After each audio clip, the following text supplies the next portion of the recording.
Kamusta po ang supply at yung pag-aangkat natin ng LPG, Secretary? Yes, sir. Ang LPG had a problem kasi mga major producers niya, medyo nag-stop sila ng export, ano. So, but since we observed the problem early on, we talked to the companies, no. So nakahanap sila ng alternative source. Many of them are sourcing not just here in like China, Hong Kong, or yung usual nila na suppliers. So naghanap sila pati hanggang Australia, US.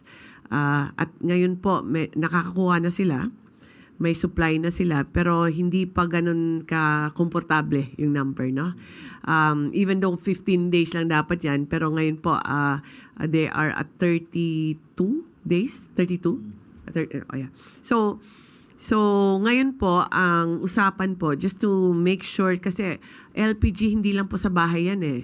Sa beverage, restaurants, food production, ginagamit po yung LPG. So, we talk to the companies para po matulungan sila.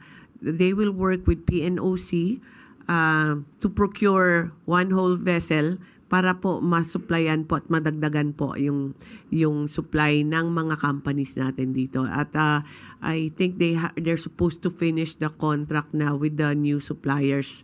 Hindi ko lang alam kung anong country ang na-contact for the PNOC contract, pero yun po yung gagawin po namin in DOE. We buy together with our companies for LPG po. Pero hindi naman po mauubos yung stock natin ng LPG. Hindi pa naman, hindi po, pero tumaas po yung presyo. Naging mahal talaga siya. I think ang 1,100 naging 1,500 yata. Sobrang laki ng increase ng LPG, but that will stay for 1 month. Once a month lang po yung change ng presyo ng LPG. Kaya bantayan nyo lang po kung meron po kayong mga binibilhan na araw-araw nag-i-increase. Hindi po pwede yan.